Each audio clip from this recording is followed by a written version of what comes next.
Brazil তারকা Neymar ইউরোপে ফেরার জন্য মরিয়া, তবে তার প্রিয় ক্লাব বার্সেলোনা সাফ জানিয়ে দিয়েছে এই গল্পের পুনরাবৃত্তি আর হবে না। কাতালানদের স্পোর্টিং ডিরেক্টর ডেকো স্পষ্ট করে জানিয়ে দিয়েছেন, ব্রাজিলিয়ান তারকার জন্য কাম্প নুয়ের দরজা বন্ধ।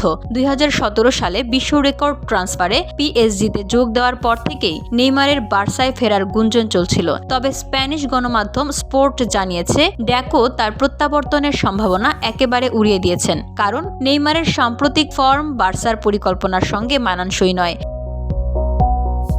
তাছাড়া ক্লাবের তরুণ প্রতিভাদের উপর তার নেতিবাচক প্রভাব পড়তে পারে বলে আশঙ্কা করছে কাতালানরা। এদিকে বার্সার জার্সিতে দুর্দান্ত সাফল্য পেয়েছিলেন নেইমার। 186 ম্যাচে 105 গোল, 76 অ্যাসিস্ট, 2টি লা লিগা, একবারের চ্যাম্পিয়ন্স লিগ জয়। কিন্তু পিএসজি এবং আল হিলালের হয়ে চোটের ধাক্কায় ছন্দ হারান তিনি। 2025 সালে আল হিলাল থেকে চুক্তি বাতিল করে শৈশবের ক্লাব সান্তোসে ফেরেন Neymar.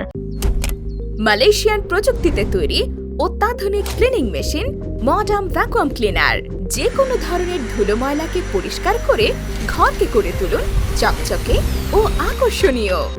Modem, brand of luxury. কিন্তু ইউরোপে ফেরার স্বপ্ন এখনও তারা করছে তাকে। বার্সেলোনা তার জন্য নয়, এটা নিশ্চিত। তবে নেইমার কি সিরিয়া কিংবা প্রিমিয়ার লিগের কোনো ক্লাবে নতুন করে ভাগ্য পরীক্ষা করবেন? আপাতত তিনি সান্তোসের হয়ে করিন্থিয়ান্সের বিপক্ষে গুরুত্বপূর্ণ ম্যাচের জন্য প্রস্তুতি নিচ্ছেন। সময়ই বলে দিবে ইউরোপে ফেরার স্বপ্ন নেইমারের জন্য আদৌ বাস্তব হবে কিনা। VOD Bangla news desk.